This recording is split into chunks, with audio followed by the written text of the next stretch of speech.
नमस्कार दोस्तों, मैं हूं दीप्ति भारद्वाज और आप देख रहे हैं मेरा YouTube channel @maths with Deepti, जहां हम पढ़ते हैं बीएससी का मैथमेटिक्स और हम कवर कर रहे हैं बीएससी के 6th सेमेस्टर की बुक और बुक का नाम है मैट्रिक स्पेस। और आज का हमारा टॉपिक भी है intersection of a finite number of open sets is open. तो टॉपिक पे आगे बढ़ने से पहले मैं आप सभी से ये कहना चाहूंगी कि जो भी मेरे चैनल पे नए हैं वो मेरे चैनल को सब्सक्राइब करें, लाइक करें, वीडियो को शेयर करें, ताकि आगे आने वाले जितने भी अपडेट्स होंगे वो आपको मिलते रहेंगे। मैं यहाँ पर आपका बीएससी का सिलेबस कवर करा रही हूँ पूरा, वो भी फ्री ऑफ कॉस्ट, तो आपको कोई भी अपडेट मिस ना हो। और हाँ, साथ ही साथ आप बेल आइकन को भी हिट करिएगा ताकि सारी अपडेट आपको मिलते रहेंगे टाइम टू टाइम। तो बिना टाइम वेस्ट करे अब हम आगे बढ़ते हैं कि यहाँ पर बात हुई है कि intersection of finite number of open set is open. तो ओपन सेट की डेफिनेशन मैं लास्ट लेक्चर में आपको करा चुकी हूँ। जिन्होंने नहीं देखा हो वो जाकर पहले वो वीडियो देख ले, उसका लिंक मैं डिस्क्रिप्शन बॉक्स में दे दूंगी, आप जाकर चेकआउट कर सकते हैं। यहाँ पर इन शॉर्ट में मैं आपको बता देती हूँ कि हम मैट्रिक स्पेस की बात कर रहे हैं। मैट्रिक स्पेस में एक डिस्टेंस होती है जो x cross x tends to r में जा रही है रियल नंबर में, जहां पर ये d जो है ये फंक्शन है, डिस्टेंस है x और y के बीच की, दो पॉइंट के बीच की। और ये चार प्रॉपर्टीज होती है हमारी, m1 m2 m3 m4। पहली प्रॉपर्टी को बोलते हैं हम क्या? पहली प्रॉपर्टी होती है हमारी जिसमें डिस्टेंस जो होती है वो ग्रेटर देन इक्वल टू 0 होगी। ये बात हम सभी जानते हैं कि कोई भी दो पॉइंट के बीच की डिस्टेंस कभी भी नेगेटिव नहीं हो सकती है, या तो वो 0 होगी यानी दोनों पॉइंट सेम होंगे, या फिर कुछ ना कुछ वैल्यू होगी जो 0 से बड़ी होगी।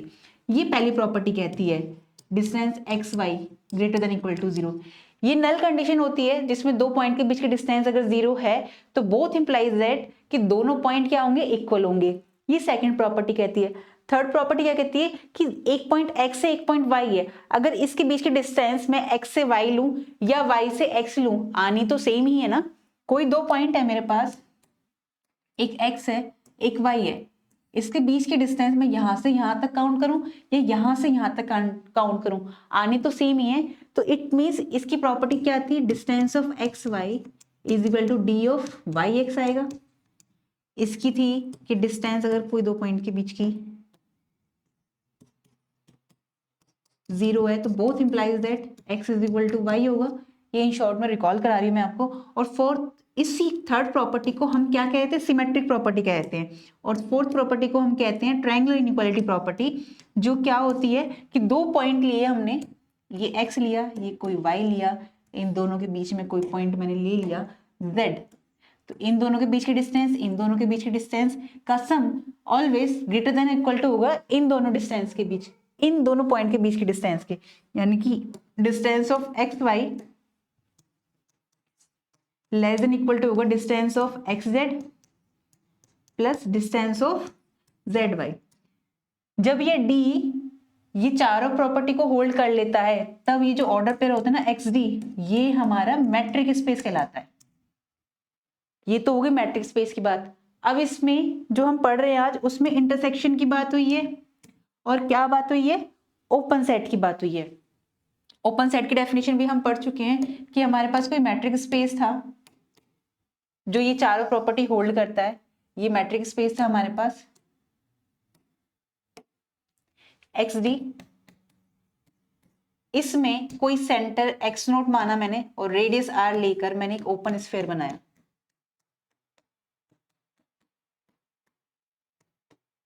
ये ओपन स्फीयर, इसको मैंने सेट ए नाम दे दिया।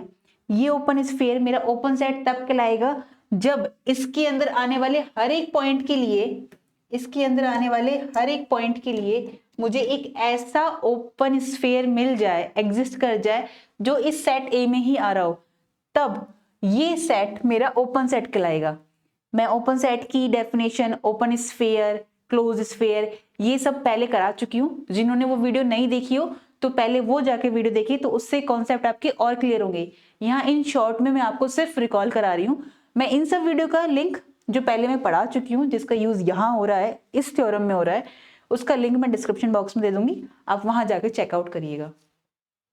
अब क्या कहती है ओपन सेट, कोई सेट ओपन सेट तब कहलाएगा जब उसके अंदर आने वाले हर एक पॉइंट के लिए, for every point, for all every point जो कि एक्स है, जो सेट ए में आ रहे हैं उनके लिए मुझे एक ऐसा ओपन स्फीयर, मुझे एक्स नोट कोई ऐसा एलिमेंट है जो इसके अंदर आ रहा है, तो एक्स नोट आर कोई ऐसा एक्स है, तो ये सबसेट होगा ए का। इट मीन्स ए के अंदर आने वाले फॉर ऑल एक्स बिलोंग करेगा ए में, ए के सभी पॉइंट के लिए एक ऐसा ओपन स्फीयर मिल जाए जिसका सेंटर एक्स नोट है, रेडियस आर है, जब वो पूरा ओपन स्फीयर इसके अंदर एग्जिस्ट कर जाएगा, इट मीन्स ये सेट ए मेरा ओपन सेट कहलाएगा। ये तो था ओपन सेट और मैट्रिक्स स्पेस के बारे में इन शॉर्ट में रिकॉल कराया है। अब हमसे मेन टॉपिक जो आज का हमारा है कि हमें ये बताना है कि intersection of finite number of open set is open, यानी कि जितने भी ओपन सेट हैं कुछ फाइनाइट नंबर यानी कि जिन्हें हम काउंट कर सकते हैं, इनफाइनाइट की बात नहीं कर रही अभी मैं फाइनाइट की बात कर रही हूँ। कुछ एलिमेंट लिए मैंने, कुछ नंबर लिए ओपन सेट के जो फाइनाइट नंबर है, उनका इंटरसेक्शन लूंगी, इंटरसेक्शन लेने के बाद जो एक इमेज बनती है मेरे पास वो भी ओपन सेट ही होगा। ये हमें यहाँ पर प्रूफ करना है, जिसको हम डायग्राम के थ्रू भी देखेंगे और डेरिवेशन के थ्रू भी देखेंगे। तो मेरे पास एक मैट्रिक्स स्पेस है, मतलब हाँ ये मैट्रिक्स स्पेस ले ली मैंने, ठीक है। यहाँ पर इन्होंने क्या कहा, in a metric space the intersection of a finite number of open set is open, ये हमें प्रूफ करना है। तो हम लेकर चलते हैं let X D be a metric space और G1 Gi सच दैट, कैसे i is equal to 1 2 3 up to n, क्योंकि फाइनाइट नंबर की बात करिए तो n तक जा रहा है, हमें पता है कि n तक कहां तक जा रहा है। तो Gi यानी G1 G2 G3 G4 up to Gn, ये सारे के सारे ओपन सेट है, is the collection of finite open set, उसे हमने Gi ले लिया। तो हमें शो करना है कि इंटरसेक्शन ऑफ इन सब एलिमेंट का G1 G2 G3 up to Gn, इन सब का इंटरसेक्शन जिसे हम इस तरह से लिखते हैं वो भी हमारा ओपन सेट आएगा, ये हमें शो करना है। तो हम मान लेते हैं कि ये जो Gi है ना इंटरसेक्शन, इसको मैंने एक सेट में ले लिया कि इन सब का इंटरसेक्शन एक सेट में डाल दिया मैंने, उसका नाम मान लिया मैंने G, ठीक है। अब मैंने एक X लिया, एक X ऐसा एलिमेंट लिया है जो इस G के अंदर आ रहा है। अब अगर G के अंदर आ रहा है तो इट मीन्स वो किसके अंदर आएगा, इसके इंटरसेक्शन के अंदर आएगा, क्योंकि G की वैल्यू यही तो है, intersection of G1 G2 G3 up to Gn। तो x हमारा किस में आएगा, इंटरसेक्शन की प्रॉपर्टी होती है कि अगर कोई x है मेरे पास वो a इंटरसेक्शन b में आ रहा है तो इट मीन्स x बिलोंग किस में करेगा, a में भी करेगा एंड x बिलोंग करेगा b में भी। ये इंटरसेक्शन की प्रॉपर्टी है जो हम सब जानते हैं, बेसिक नॉलेज है जो मैं मानती हूँ कि आपको पता होगी। तो x बिलोंग करेगा हमारा G1 में भी, G2 में भी, G3 में अप टू Gn में भी।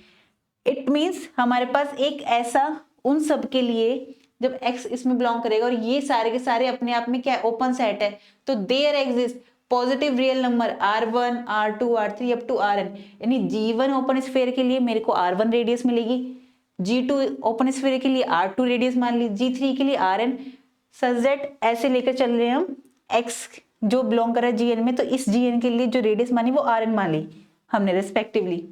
तो सच दैट एक ऐसा ओपन स्फीयर बनता है मेरे पास, यहां पर मैं ये बना देती हूँ,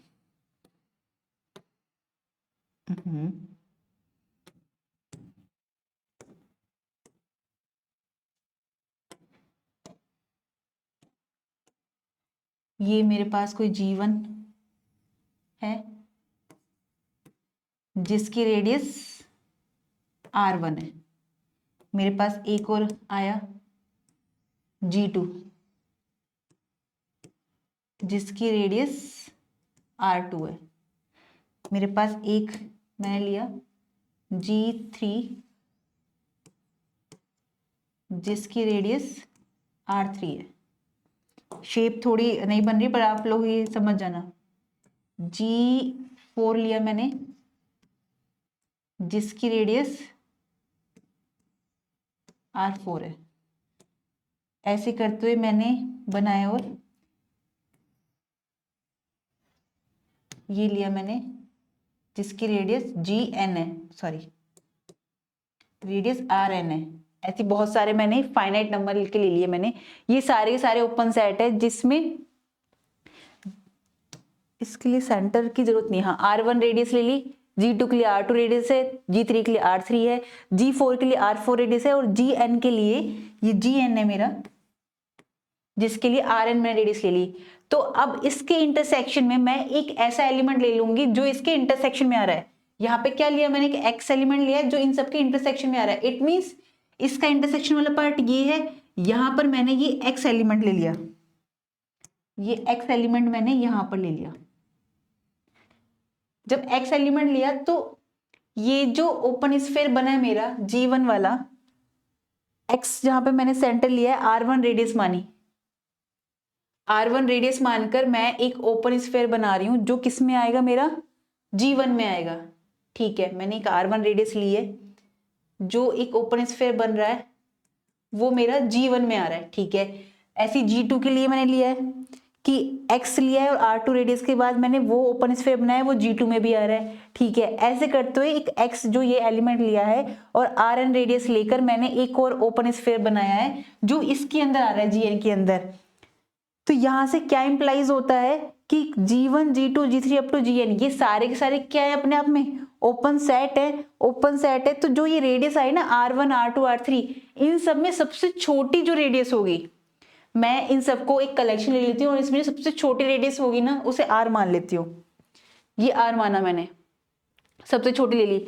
तो मैंने एक ओपन स्फीयर बनाया जो ये R रेडियस लेकर, x नोट को सेंटर माना और R रेडियस लेकर, R क्या है, R1, R2, R3 जितनी भी रेडियस आ रही थी, इन सारे ओपन सेट में जितनी भी रेडियस आई थी उन सब में सबसे छोटी जो ले ली, सबसे छोटी रेडियस मानकर x को सेंटर मानकर मैंने एक ओपन स्फीयर बनाया। तो यहां से मुझे डायग्राम से ही दिख रहा है कि ये ओपन स्फीयर इसके इंटरसेक्शन में तो आ रहा है। अब हम इसे डायग्राम के थ्रू मतलब डेरिवेशन के थ्रू प्रूफ करते हैं कि r मैंने माना मिनिमम लिया इनमें, तो x ऑफ r मेरा किस में आ रहा है, x ऑफ R1 में भी आ रहा है। यहां से अगर मैं देखूं, ये देखो ये पिंक वाला है हमारा x माना, r रेडियस मानी सबसे छोटी, और ये जो वैल्यू आ रही है मेरे पास, देखो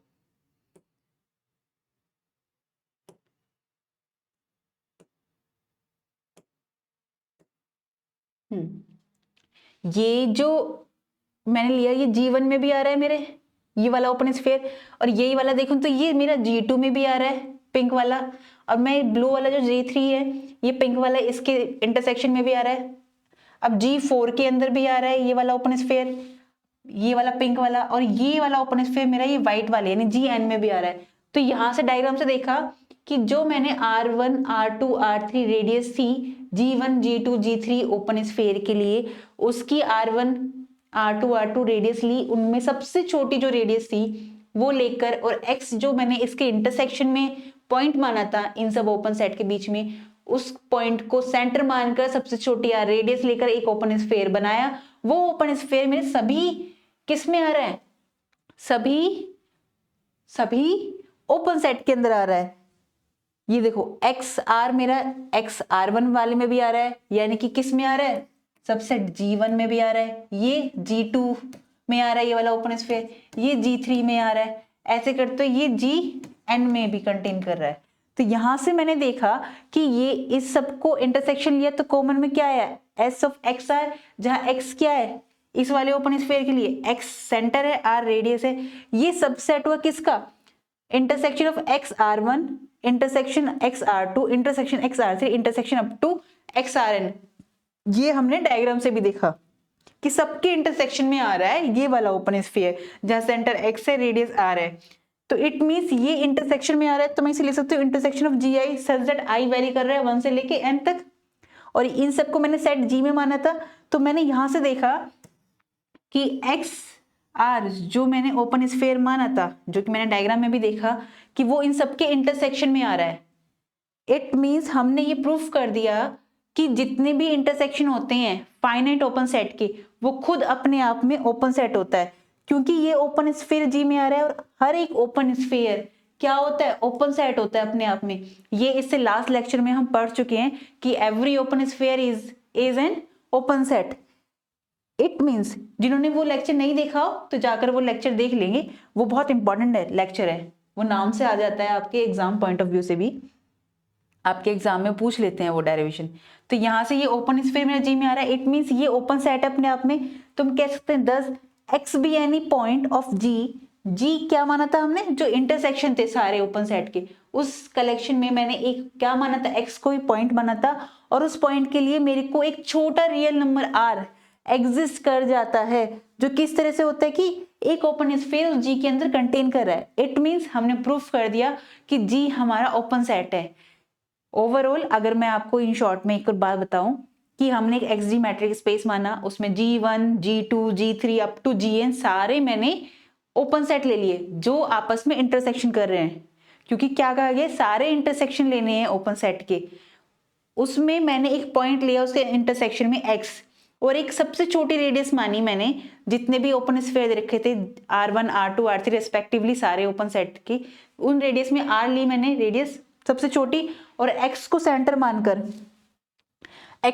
मानकर उस r छोटी सबसे छोटी r को लेकर एक ओपन स्फीयर बनाया। वो ओपन स्फीयर डायग्राम से भी देख रही हूं मैं कि सब के सब इंटरसेक्शन के अंदर कंटेन कर रहा है, यानी कि जितने भी G1, G2, G3 है, Gn है, उन सबके इंटरसेक्शन के अंदर आ रहा है वो ओपन स्फीयर। इट मींस ये ओपन स्फीयर इसके इंटरसेक्शन के अंदर कंटेन कर रहा है, तो ये ओपन स्फीयर भी मेरा क्या हो जाएगा, ओपन सेट। क्योंकि ओपन सेट की डेफिनेशन ये कहती है कि इंटरसेक्शन, यानी कि अब मेरे पास ये वाला पार्ट बचा, ये वाला, तो ये अपने हर एक पॉइंट के लिए एक ऐसा ओपन स्फीयर ढूंढ रहा है। इंटरसेक्शन वाला जो पार्ट मेरे पास बचता है, ये वाला, ये आ रहा है मेरे पास इंटरसेक्शन वाला पार्ट, ये, तो अपने हर एक पॉइंट के लिए ये एक ऐसा ओपन स्फीयर ढूंढ रहा है जो इसके अंदर एग्जिस्ट कर रहा है। इट मींस ये ओपन सेट हो गया, यही ओपन सेट की डेफिनेशन थी, और हमने यही दिखाया है कि इसके इंटरसेक्शन में एक पॉइंट लिया, एक रेडियस मानी आर छोटी सी सबसे छोटी,